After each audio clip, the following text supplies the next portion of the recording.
Hi, and welcome to my channel, Shades of Sage, where I share all things motherhood.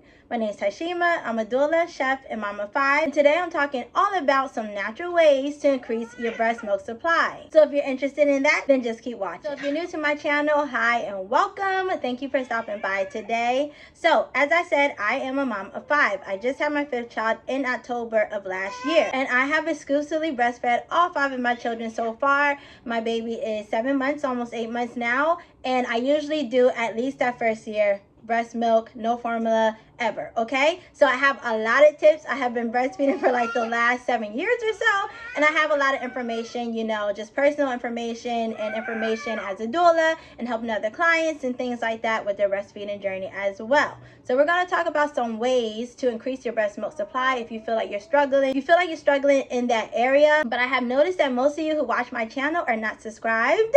So if you're not subscribed, take a moment to click the bell and subscribe. That way you're notified every single time that I upload a video. You know, if you're into motherhood content, breastfeeding, childbirth, VBAC births, you know, vaginal birth after cesarean, and all the parenting, motherhood, and women health. Okay, so that's what this channel is about. But let's get right into it. So my first tip forever and for always will be feeding on demand. There literally is no better way to do it. It's no better way to do it because it's perfectly designed to be that way. When you put your baby to your breast, you signal to your body that your baby needs the milk at that time. So as often as you can put your baby to your breast, that is telling your body and your breast to always keep milk in your breast for your baby. And when you put your baby to your breast, there is an exchange that happens back and forth between baby and mom's breast. So their saliva actually goes into mom's bloodstream and mixes with her DNA and her blood cells and everything and tells her body exactly what kind of breast milk to make for her baby. So how much fat is the baby about to go into a growth spurt? Is your baby about to get sick and he or she needs extra antibodies? So all of that is happening when you put your baby to breast, and you cannot get those benefits elsewhere in any kind of formula or any kind of pumping. So that is always going to be my best and number one tip, because that is the best way to build up your supply to what your baby needs it to be. Your baby is going to be your best gauge for establishing your breast milk supply, and it's something that only they can do. So as often as you can, put your baby to breast. Now if you are away from your baby, you know, for hours at a time, you know, if you're working and you're outside the house for a certain amount of time, then you want to be pumping every single time that that baby would be eating. So for a general guideline, every 2 to 3 hours, no more than that. I mean, you don't want to go longer than that, because most babies before the age of 1, they are still eating, you know, every 2 to 3 hours. At least they should be. So just want to make sure that if you're missing those in-person, you know, feeding sessions, or those, you know, strictly from the breastfeeding sessions, that you're making them up, that you're not allowing too much time to go in between those pumping sessions, because again, you can run the risk of not producing enough for your baby. And then, you know, on days that you're off or days that you're with your baby all day,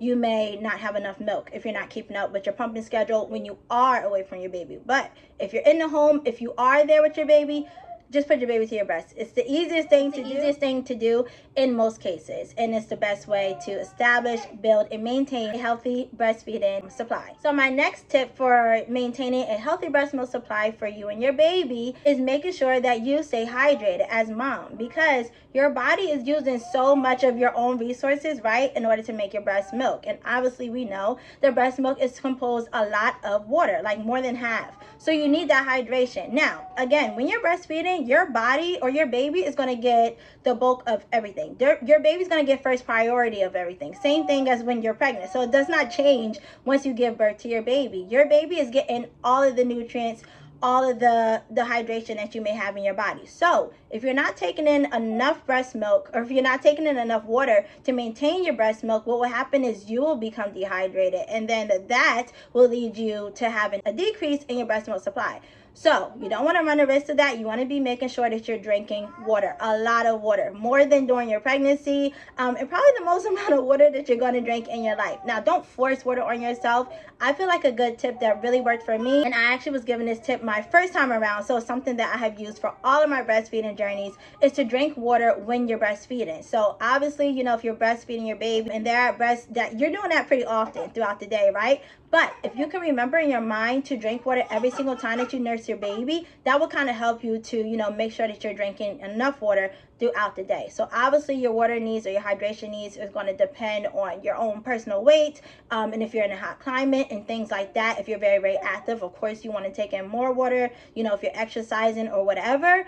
But just make sure that you're getting enough water for yourself so that you're hydrated and your baby will be properly hydrated. Again, remember that your baby's going to get everything first. So make sure that you're getting enough water so that you don't suffer, you know, the effects on your body if you get dehydrated, because that's not good for either one of you. The next tip I have is to make sure that you're getting enough calories, and not like bad quality calories. You want some really good high quality calories. So you want some good fats, you want some good proteins in there, you want some good carbohydrates. Me personally, I feel like breastfeeding is not the time for women to be trying to lose weight or, you know, like get back in shape and all of that stuff, because breastfeeding requires so many calories. Like, you burn so many calories when you're breastfeeding, and so you have to replenish your body with those extra calories. So during that time, you know, you need at least 500 extra calories in your diet than if you were like a non-pregnant woman or if you were a non-breastfeeding woman. So you need those extra calories in order to make your breast milk. If you're not eating enough calories, you will notice a decrease in your breast milk because you don't have enough calories to even make the milk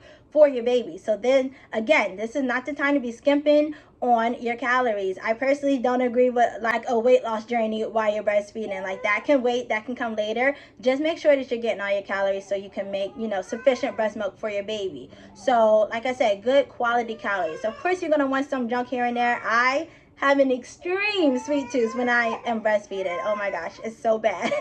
But in addition to that, I really do try to make sure that I'm getting in some really good protein. One of my favorite forms of protein is salmon. I love salmon. My kids love salmon. My baby loves salmon. And I do notice that when I eat foods like salmon or like even oatmeal, like my milk increases like almost instantly. It's crazy. So I don't want to say though that like eat this and you'll start producing a whole bunch more. Like, your body is very specific and what, you know, may be your triggers for you. But those two right there, they really work for me. Now again, I never really had like supply issues because I follow everything that I'm telling you here in this video. And if you have watched any of my other breastfeeding videos, I have so many on like, you know, maintaining your supply, feeding on demand, and all of that. So I've never really had an issue with supply. But if you do, notice, you know, just the things that you're taking in. Notice if you're eating enough, because you may be not eating enough. I know some moms struggle with not feeling hungry while they're breastfeeding. For me, it's opposite. I am always hungry. Always hungry when I'm breastfeeding, and I just think that that's my body's signal that I need to be eating to maintain those calories for my baby. So again, don't try to skimp on calories. Just try to make sure that you're taking in enough for you and your baby. If you feel like you're not eating enough, try adding like another snack to your day, maybe even another 2 snacks at different times in between your meals. So like breakfast, have that, have a snack, then have lunch, then have a snack, then have dinner. If you feel like you need an extra one, maybe even have a late night snack, you know, right before you go to bed. Sometimes I need that, honestly, like especially if my baby is going through a growth spurt or she's about to be.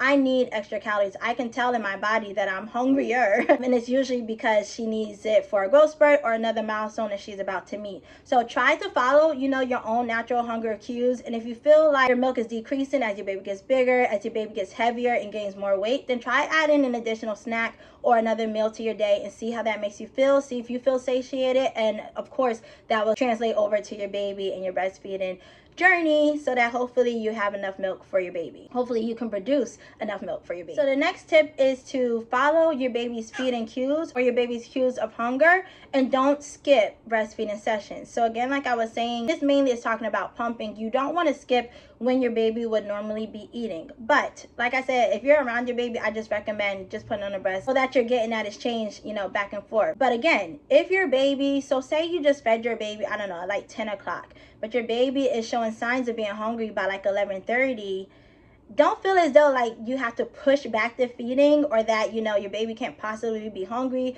or you're trying to keep your baby on a set schedule every 2 to 3 hours. It really is best if you just let them lead and let them guide, because again, they're always going to tell your body how much milk to make. So if you skip sessions over and over and over again and repeatedly, it's telling your body that you don't need milk at this time, that you don't need milk, your baby's not hungry, when your baby could be hungry. If your baby is showing signs of hunger or showing cues of being hungry, please please just feed your baby. I have another video on this channel that talks about the benefits of breastfeeding and talks about different ways that, or different reasons why babies breastfeed. I think it's called Reasons Why Baby Breastfeed. Check that one out, because it's not just hunger. It's not just hunger for them. It's hunger, it's thirst, it's closeness, it's bonding. Sometimes, again, if they're sick, they need those extra antibodies from you, from your breast milk. If they are scared, they may want to be close to you and may want to nurse. If they're tired and they need help falling asleep, they may want to nurse. And so just trusting that they understand, just trusting their bodies that they know when they want to eat. Because again, it's not just hunger. It's not just breastfeeding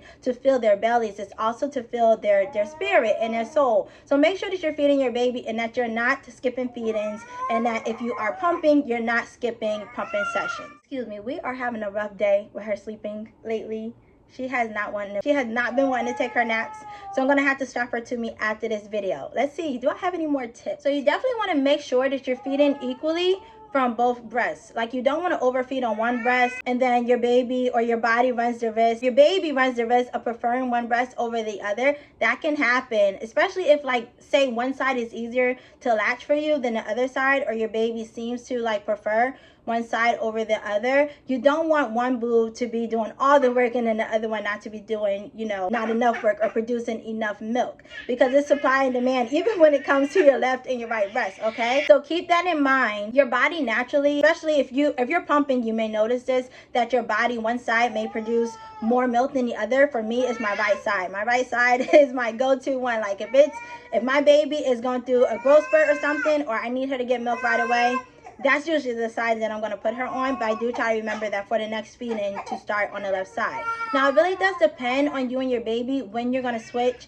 if you present both breasts for each feeding. For me, because I tend to oversupply, I do not feed from both breasts in one breastfeeding session, because usually my one breast has enough milk for her for that session.